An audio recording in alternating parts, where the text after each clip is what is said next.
Homer invoked the Muses before singing the story of Odysseus, a brave warrior who helped the Greeks cross the divine walls of Troy. Odysseus was the only one who had not yet returned home. On Mount Olympus, the gods gathered in an assembly, and Zeus spoke about how men blamed all their ills on the gods. In fact, most of their misfortunes were the result of their own choices and follies, and they paid the price for their sins. Zeus ordered Hermes to go to the island of Ogygia and order Calypso to free Odysseus. Calypso tried to convince Odysseus to stay with her, but Odysseus knew that he was just a mortal and should not desire immortality. Hermes entered the cave where Calypso lived and told her that Odysseus could finally return home. Calypso, though reluctant, knew she could do nothing against Zeus's will. Odysseus set off on his journey home after Calypso had helped him build a boat that could withstand the waves and reach Ithaca. He braved the great sea that separated the European from the African peoples. Telemachus was on the island of Ithaca, where the kingdom of the fearless hero was in danger. The suitors were squandering his inheritance, and the queen was no longer young but still had incredible beauty. Athena assumed the form of a seemingly noble man in disguise and entered the palace. The next day, all the men of Ithaca gathered at the assembly called by Telemachus to decide the fate of his father's kingdom. The young man spoke about the chaos in his father's kingdom and scolded the suitors for depleting the missing hero's fortune. Antinous interrupted Telemachus and said that Penelope had deceived the suitors for almost 4 years and would choose her new husband as soon as she finished the shroud she was sewing for Laertes. Telemachus threatened his rivals. Halitherses told them that the king was returning, and their fate would be terrible, and Eumaeus ignored the elders' words and said they would delight in Odysseus's possessions again. Telemachus asked for help to get a boat, men, and supplies for a trip to the island of Pylos and Sparta, but no one supported his idea, and the assembly was dissolved. Telemachus, by the seaside, asked the goddess Athena for help in a prayer, and she quickly answered by assuming the form of Mentor and giving him the means necessary for his journey. Telemachus boarded a ship provided by the disguised goddess and set off for his goal. Meanwhile, Odysseus, guided by the stars, took his ship back to Ithaca. However, Poseidon was angry and would pour out his wrath on the hero. Odysseus was fighting the waves and was envious of the heroes who died at the gates of Troy. But a female figure appeared, and his will to live was renewed. He managed to cling to the remains of his ship and see a beautiful woman who could only be a goddess. Odysseus was assured by Leucothea that his handkerchief would help him reach dry land safely, and Poseidon agreed to stop pursuing the king of Ithaca. Odysseus used all his strength to reach the beach and almost died when he was thrown by the sea against the rocks, but at last, he was protected on hospitable land. The hero slept on a bed of leaves in the forest to regain his energy before seeking help in the unknown land. The next morning, he saw a group of girls playing with a ball. Among them, one young woman stood out from the rest. He approached the young woman using a branch with leaves to hide his private parts. Odysseus prayed to the gods to protect him from another barbarian people and to reach his goal with Athena's protection. The hero was able to make his way to the palace without being harassed for being a foreigner. He knelt before the queen, asking for assistance in returning home. The queen asked the king to receive the visitor with all hospitality, and the king decided to offer all his hospitality. The next day, great festivities were organized. Odysseus, the king of Ithaca, and his men had fought alongside the bravest men before the great walls of Troy for 10 years but were separated by a great storm that took them close to the country of the Sicyans. There, they pillaged the city of Ismaris, killing the warriors who resisted and enslaving those who did not flee. Odysseus's ships fled the lands of the Sicyans after losing 6 brave warriors in vain. But a strong wind tore the sails of the ships, leaving them at the mercy of the sea currents. The men worked at mending the sails, wanting to find their way home. Odysseus ordered 3 of his men to scour the island to find out who the resident people were. Unbeknownst to Odysseus, they had been welcomed by the natives and had been offered an exotic food that looked suspicious. Odysseus ordered his men to drag their colleagues back to the ships and left the island of the Lotus Eaters behind, while its inhabitants ate the fruit that would make them forget about those visitors. Odysseus and his men spent several days without seeing solid ground in their heroic attempt to return home. They finally found an island with a cave inhabited by a Cyclops. Odysseus and his men found a large cave, and the sound of screeching sheep could be heard from inside. Odysseus tasted some of the cheese and thought about stealing it, but decided to wait for the return of the cave dweller and negotiate with him.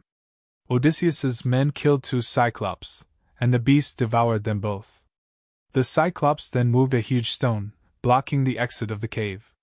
The men wanted to kill the Cyclops, but the cunning leader stopped them. Odysseus and his men prepared a weapon from a large log of wood and ran with it toward the one-eyed giant's eye. The Cyclops woke up and screamed in pain after hearing his brother's terrible screams. 2 other Cyclops appeared at the entrance to the cave and asked who had done it. Odysseus and his men managed to escape Polyphemus's cave by clinging to the bellies of the strong rams. Polyphemus threw a large boulder at Odysseus's ship, grazing the ship and forcing Odysseus to sail away, regretting that he had lost some men but excited that he had overcome a huge challenge. Odysseus's haughtiness led him to mock the son of Poseidon, and now he had the god of the seas as an enemy. After leaving the island of the Cyclops, Odysseus found a floating island and met Aeolus, the guardian of the winds, who cordially welcomed the visitors. Odysseus's men envied him for receiving a big bag from the gods, but when the winds came out and seemed furious, they pushed the ships far from home. Odysseus thought of throwing himself into the sea but regained his sanity and sought help. Odysseus and his men fought against the winds, which seemed to carry them further and further away from home. They found a new island with a protected bay, but the giants attacked and sank all of Odysseus's ships. The men who were not devoured immediately ended up trapped to be eaten later. Odysseus's entire fleet was destroyed, and his captain's ship escaped the tragedy after a long time of sailing aimlessly on the sea. Odysseus took a bow and set off after a prey for dinner, but the soldiers' low morale left them inert and without the courage to explore the island. However, Odysseus spotted a puff of smoke on the other side of the island and ordered an expedition to find out who lived there. Odysseus's men found a beautiful palace, but the entrance was filled with wolves and lions, which terrified the men. To their amazement, these creatures seemed as docile as pets. A beautiful woman was singing inside the palace and welcomed the visitors.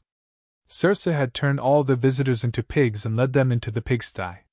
However, Eurylochus had not entered the palace, suspecting a trap, and he told Odysseus about the grotesque scene he witnessed.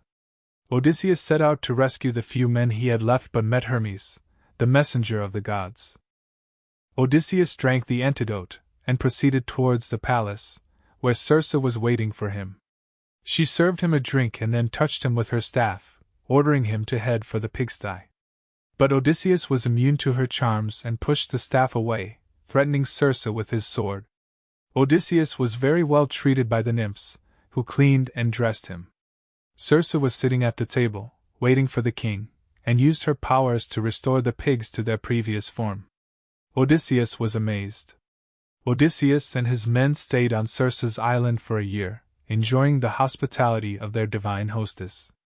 But before he could return home, he had to visit the terrifying realm of Hades to encounter Tiresias's spirit.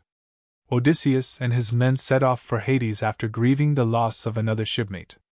They landed at a place on the edge of the world, close to the land of the Sumerians, and sacrificed the animals offered by Circe. Odysseus sacrificed 2 lambs, and their blood was poured into a pit. The king of Ithaca promised to grant due burial honors to Elpenor. The spirit of Odysseus's mother appeared, and old Tiresias appeared, quenching his thirst with the blood of the animals and explaining that Odysseus would encounter many obstacles before returning home. Odysseus met Agamemnon and Achilles, who had both been wounded in the Trojan War. He told them about their achievements, but Achilles said he preferred to be a meager peasant and be allowed to see the light of day. Odysseus told him that he battled in the Trojan War and had proven himself a true disciple of Ares, accomplishing great deeds. But his mission in that land was finished, and he and his men returned to the ship. Odysseus would succeed in returning home after his run-in with the soothsayer Tiresias, but he would still face nightmarish challenges. Odysseus ordered his men to plug their ears with wax so they would not hear anything favorable, but he was gripped by curiosity, and ordered his men to tie him rigidly to the ship's mast. The beautiful mermaids sang and waved, attempting to lure the men to certain death. Odysseus pleaded with his men to set him free, but they only tied him more strongly to the mast. The king of Ithaca took a while to recover mentally from that desperate experience. Now they faced two of the greatest dangers of the ocean, Scylla and Charybdis, a gigantic whirlpool, and a hideous beast named Scylla. Odysseus and his men were sailing near the island of Thrinacia when they heard the mooing of the cows and oxen that lived there. Odysseus tried to convince them to move away from the island, but his men were greatly disgruntled. Odysseus and his men were stranded on an island for months. They tried to fish and gather berries and roots, but had to stay away from Helios's animals. Odysseus felt close to the gods and took a nap, waking up to the smell of roasting meat. Odysseus was desperate to witness the scenario he had feared so much. The revenge of the gods would come soon. A powerful lightning strike shattered the ship's mast, collapsing on the helmsman, and further lightning struck the ship, utterly destroying it. Odysseus waited until Charybdis had swallowed all the water and jumped onto the debris spewed out by Scylla. He was carried to the shores of the island of Ogygia, where the nymph Calypso lived. Odysseus concluded his adventures at the court of King Alcinous, overwhelmed with emotion, and felt in his heart the pain of recalling that almost all of his companions who perished on his journey cried out for his name in despair before they took their last breath. Nestor had no news of Odysseus. He only knew that Agamemnon had been murdered by his wife, Ajax had died on the seas, and Menelaus had been lost for 8 years. Telemachus was recommended to meet with Menelaus by Nestor, the king of Pylos, and was received with hospitality by the king, although he was unaware of their identity. Menelaus noticed on Telemachus's face the features of his former battle companion. Menelaus said that his departure from Troy was difficult since the Greeks had angered the gods. Like Odysseus, he was lost at sea for a long time, but the ships reached the Egyptian coast. On this piece of land, he was plagued by depression until a sea deity took pity on him. Telemachus told Menelaus about the suitors who were squandering his father's estate, and wished to conquer his throne. The god also revealed the fate of his great friend, the king of Ithaca. Finally, Menelaus told Telemachus the information he had. Odysseus slept through the entire journey, and when he reached Ithaca's beaches, the sailors had no courage to wake him. So they disembarked him with the gifts offered by the Phaeacian king. But Poseidon was enraged, and the ship of the Phaeacians was pulverized by Poseidon, who, in a gigantic form, smashed it with his bare hands. Odysseus woke up and had no idea where he was. He made up a story about his travels and met a young shepherd boy who told him about Ithaca and how the suitors squandered his fortune and intended to kill Telemachus and betroth the queen Penelope.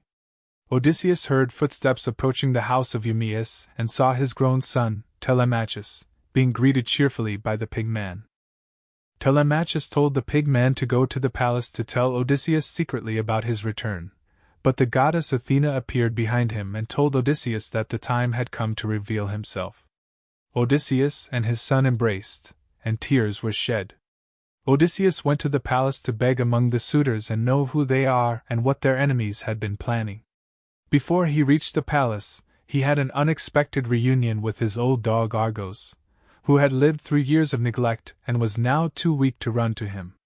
The most prominent of the suitors wanted to expel the beggar from the palace, but Odysseus retorted that he ate and drank at another man's expense and still refused to share even a fraction.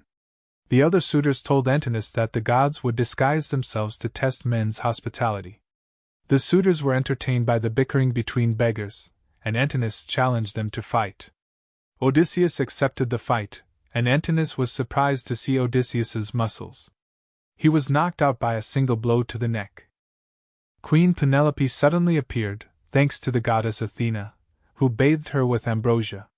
She looked beautiful, but her stunning gorgeousness also aroused the suitor's desire.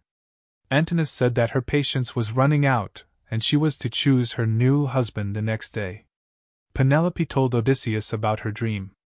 A beggar told her that her dream could not be clearer, Odysseus would return and pour out his terrible vengeance on the suitors. But sadness plagued Penelope's heart, and the day came when she would have to choose her new husband among the suitors. Odysseus revealed his identity to the pigmen, and warned the maids and the queen to lock themselves in their rooms. He ordered the two main suitors to try to bend the bow, but they failed. Odysseus, assuming the form of a beggar, asked them to let him try to bend the bow. Odysseus managed to bend the bow with ease and shot an arrow at Antinous, who had a cup in his mouth. The king of Ithaca revealed himself to the suitors and offered to return all of Odysseus's dilapidated possessions in time, but Eurymachus was killed by an arrow shot by the king. Odysseus's battle against the dozens of suitors began. His enemies were unarmed, for Telemachus had hidden all the weapons that had been left exposed. Odysseus shot down the suitors one after another. Telemachus defended his father's flank with great bravery and ferocity, and Odysseus's victory was absolute. Odysseus was disappointed by the cold reception from the suspicious Queen Penelope. But he realized how cunning she was and said that it was impossible to move his bed. Penelope threw herself into Odysseus' arms, and they went to their bedroom to make up for lost time. Odysseus told Penelope much of his adventures on orders from Athena Aurora and felt he had returned home.